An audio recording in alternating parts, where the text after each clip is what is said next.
Hi, I'm Dustin Abbott, and I'm here to give you part 4 of our 85mm shootout here on Sony FE, where we compare the Viltrox 85mm f1.8 STM, the Sony FE 85mm f1.8, the Zeiss Batis 85mm f1.8, the Samyang AF 85mm f1.4, the Sony 85mm f1.4 G Master, and the Sigma Art 85mm f1.4.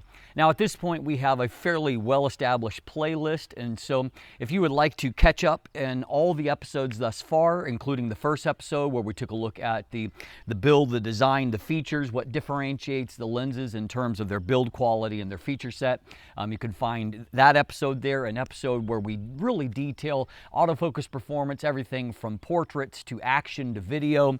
And then third episode, we'll take a look at resolution and chromatic aberrations, contrast, some of those kind of basic aspects of resolution as a part of that.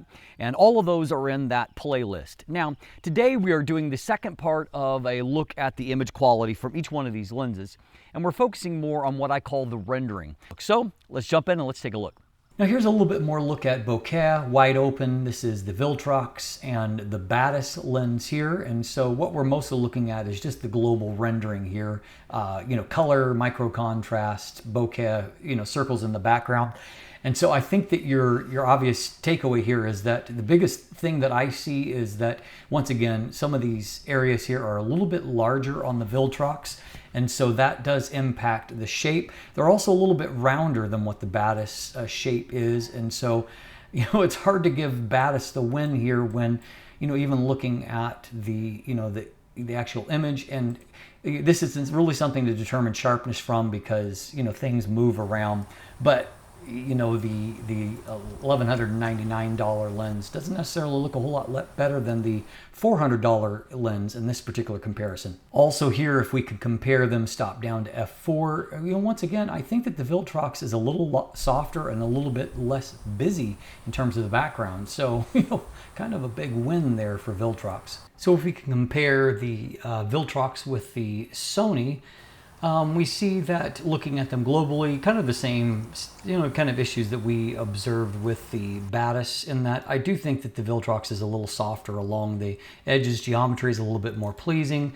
And again, we can't draw too many conclusions from this, but at the same time, we've got roughly equal levels of, kind of contrast there. Now with them both stopped down a bit, we see a similar kind of thing. This is at f4. Circular shapes are pretty good for both of them across the frame, but once again, the Viltrox is just a little bit larger and a little bit softer, and so thus just a little bit less busy in some of these areas, so a little bit more pleasing. Now if we start to compare the f1.4 versions, obviously we get a creamier background. This is the great strength of these, and once again, the Samyang looks, I would say, particularly good here. It's just a little bit softer in the area like here, and then we have a really soft, without hardly any distracting lines in the background. Again, just taking a quick peep here, obviously there was some movement at the time that the Samyang, although the shutter speed is fast, depth of field is so tiny that it's hard to compare. We can see here's about the only two things that are both in focus, kind of similarly, but it's hard to draw too many conclusions from that. But just looking at them globally, we'll take a look at them stop down. So with them both stopped down, once again, I do like the Samyang in terms of the bokeh quality just a little bit better. You can see it's just a little softer, a little less busy by comparison. In some of these areas like here, the lines are softer here as well. The Samyang actually does really nice stop down. It really retains a really nice bokeh character, quite soft. I think that you would find, in direct comparison, that there's more contrast on the GM, in micro contrast. But, it depends on what your priorities are, once again, which one of these is better for your purposes.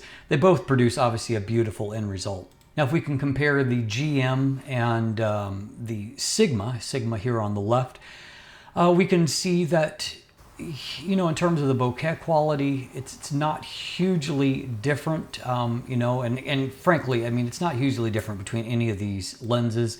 The wide open image quality, there's great sharpness really on both of these lenses, and so no problem when it comes to that.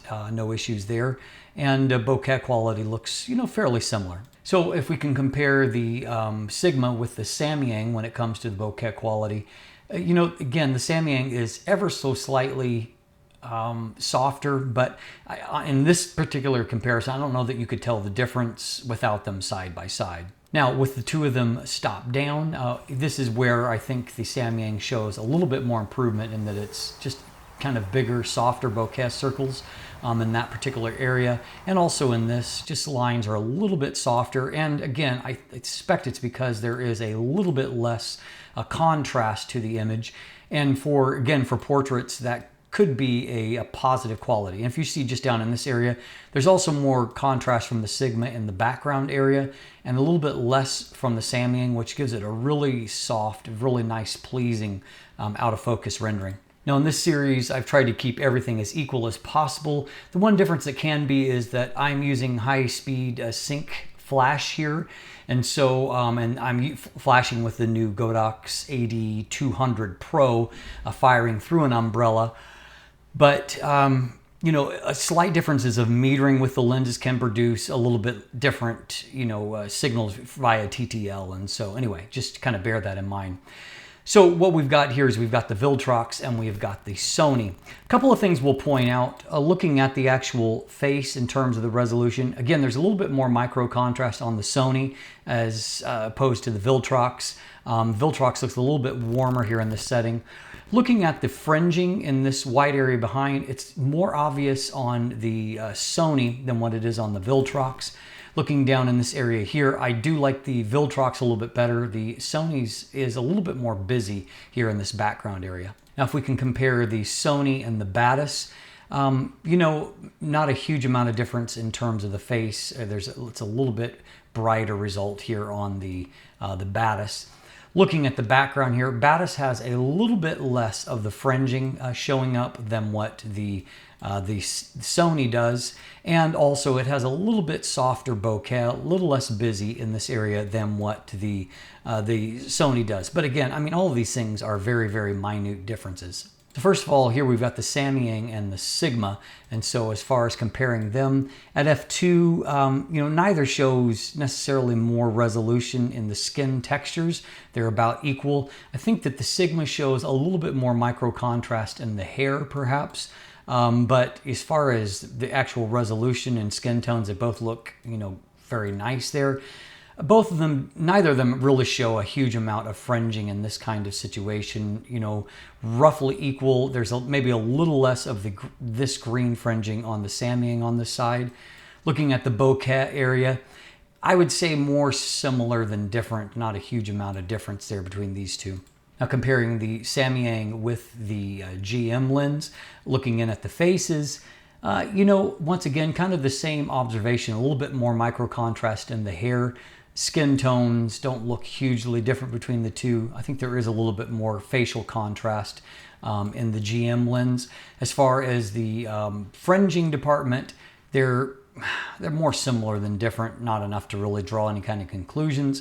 And the bokeh in this particular thing, I think that they're fairly similar, not a huge difference. So when you're shooting at f2, is there an advantage in shooting the GM lens compared to the f1.8?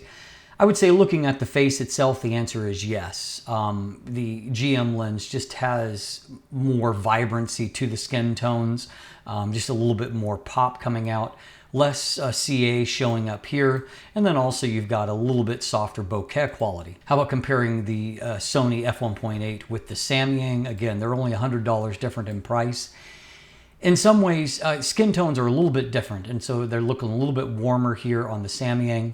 And whether that's a good thing or a bad thing really kind of depends on your preferences. Definitely less CA showing up. But once again, we do see a little bit more nuance, I think, in some of the skin tones and the hair colors.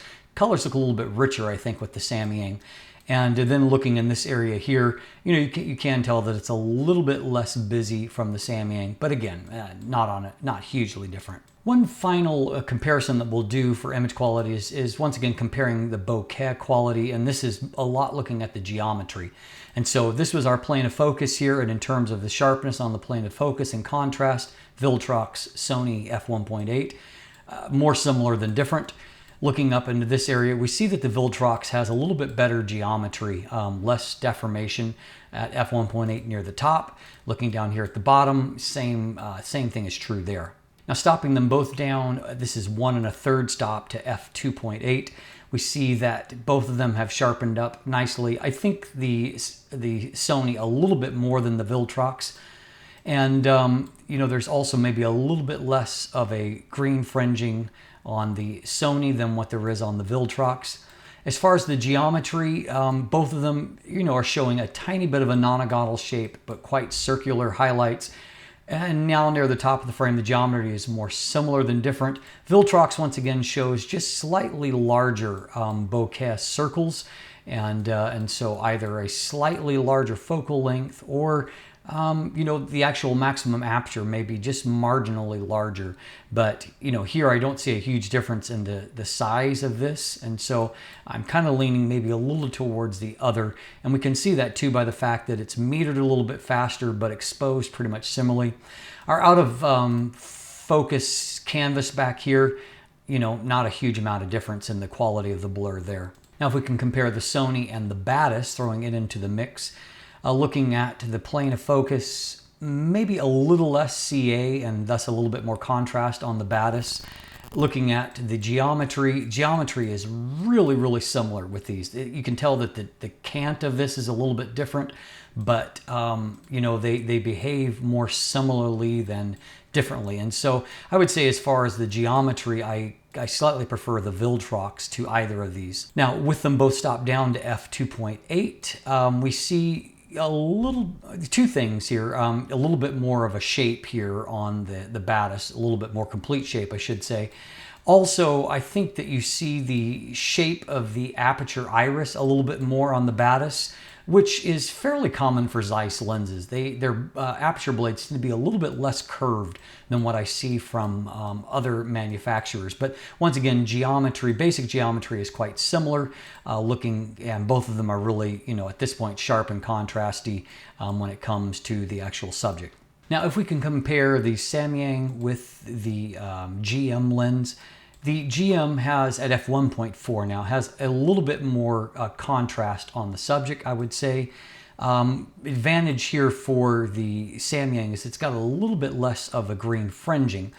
Now, looking down here towards the edge, GM has an advantage of a little bit more circular shape, geometry towards the edge of the frame. We also see that up here, a little bit more of a cat eye effect from the Samyang. Pretty nice circular shapes from wide open on the actual GM. One other observation is look how much larger this circle, any of these circles are by comparison. And so I don't know if the GM is a little bit short. In this case, I do think that this is a little bit larger than this. So I suspect that the GM's focal length is maybe a hair under 85 millimeters. With them both stopped down to f2.8, what we can see now is that you know, Samyang has improved, but the GM has definitely got a little bit more micro contrast and resolution there on the subject. Some of the fringing has cleared up, and so not really an issue. Looking on down here, the GM aperture, which has more blades, I believe it has 11 blades. It's very, very nicely circular. You can see some of the nonagonal shape of the Samyang, so I give that win to the GM. The reason why the Samyang looks nice and soft is it behaves like a lens with a larger maximum aperture than what the others do, and so it has, and maybe a slightly longer focal length, and so it has the advantage of bigger and thus kind of softer out of focus rendering. And you can see that kind of on display here. You can also see that this area is larger than this area, and that points to that difference in focal length and maybe maximum aperture. Even though both of them are f1.4 maximum aperture, you know, manufacturers cheat with that a little bit, just like they do everything else. Now, an interesting comparison point is actually the Sigma on this last measure, for the simple reason that I have always found the Sigma to be shorter than 85 millimeters, which is ironic considering the size of the lens. So Sigma here on the right, again, a little bit less of that fringing. It's kind of a greenish blue. Definitely shows up more on the GM lens, and you can definitely see it's more neutral around the edge compared to this. However, once again, geometry is better from the GM, and looking at the size of the bokeh circles, they're much more similar than that of the Samyang. And so again, I think that maybe both of these lenses are a little bit shy of 85 millimeters. Finally, both of them at f2.8, both nice and contrasty, but you can tell that the GM has a little bit better micro contrast than what does the Sigma in this instance. Looking down here towards the bottom, now the Sigma is actually a little bit larger here than what the GM is. Not quite as large as what the Samyang is, but closer to that than what it is to the GM. And so the GM is probably, I would say, more like an 83 millimeter focal length by comparison. At least at this kind of distance, it may breathe a little bit. So I think that after having spent a lot of time with these lenses and done a lot of straight up comparisons, I think that the number one conclusion that I've drawn is that on a global level, you're not going to see a massive amount of difference from one lens to another. I mean, frankly, a lot of these images, I think that I could change up the name of what lens I use to shoot it, and I think that for the most part, probably 99% of viewers would go along for the ride. I mean, there really isn't a whole lot to distinguish these. Now, there is nuances there, and so I think that there is room for a market share for each of these different priorities. Only one of them has this image stabilization, and so that could be a deal. The lens like the Samyang is tempting because it did quite well in all of our tests. Certainly not always at the top, but at its price point and having the bigger maximum aperture, it does stand out for being, a very new and a very well executed lens. And from this episode, I would say now, having looked at all of them, probably it and the G Master are competing for my favorites when it comes to like the overall rendering look of the images. I do slightly prefer the micro contrast from the GM, but the trade-off for the Samyang, which has a little bit less micro contrast, is that it has a really pleasing background blur. The Sony FE 85mm f1.8 has been popular and probably will remain to be popular because it's really not bad at anything. It does everything really quite well and has no glaring flaws. The Viltrox is a surprisingly strong competitor here in that it's the cheapest of the bunch, but as you've seen from all these tests, it belongs in this group, and so it does quite a good job relative to price. So if you're looking for the budget, this is not a bad lens for your money. The Sigma, of course, is already a well-regarded lens. It's the most highly resolving from corner to corner. At wide apertures, the GM catches up when it's stopped down a bit. However, the Samyang is also quite big and large, and it is a lens that has been kind of retrofitted to work on Sony FE. But if you're comparing it and the GM, as kind of the resolution kings here, it's coming in at a price point of $600 underneath that of the GM. And so, that certainly gives it a spot. It's a well-regarded lens for a reason. The GM at the top of the heap, most expensive, but it is also a really, really well-performing lens all around. It has the strongest feature set, all of that. Where some people might, check out is the fact that it's not head and shoulders above all the rest of these lenses, even though it's priced to be head and shoulders above them. At the end of the day, you may walk away from this just as confused as what you were in terms of making a choice as when we began. That's the nature of lens design in the era in which we live, in which there are really very few bad choices. There are just maybe slightly better choices for your application. And I hope that this 85mm Shootout and then the subsequent reviews I'll do of each lens that I haven't already done will help you with that as well. I'm Dustin Abbott. If you look in the description down below, I do have linkage to where I have that landing page and starting to break out to where there's already reviews of individual lenses, and I'll continue to add to that as I finish up. So at some point in the future when you're watching this video, there will be also on that landing page a breakout to reviews of every single one of these lenses that will help maybe to further define your decision. There's also buying links in the description down below if you'd like to purchase one for yourself. There's also links to follow me on social media, including now on Instagram. And beyond that, of course, you can sign up for my newsletter. You can become a patron. And if you haven't already, please click that subscribe button right here on YouTube. Until the next time, have a great day.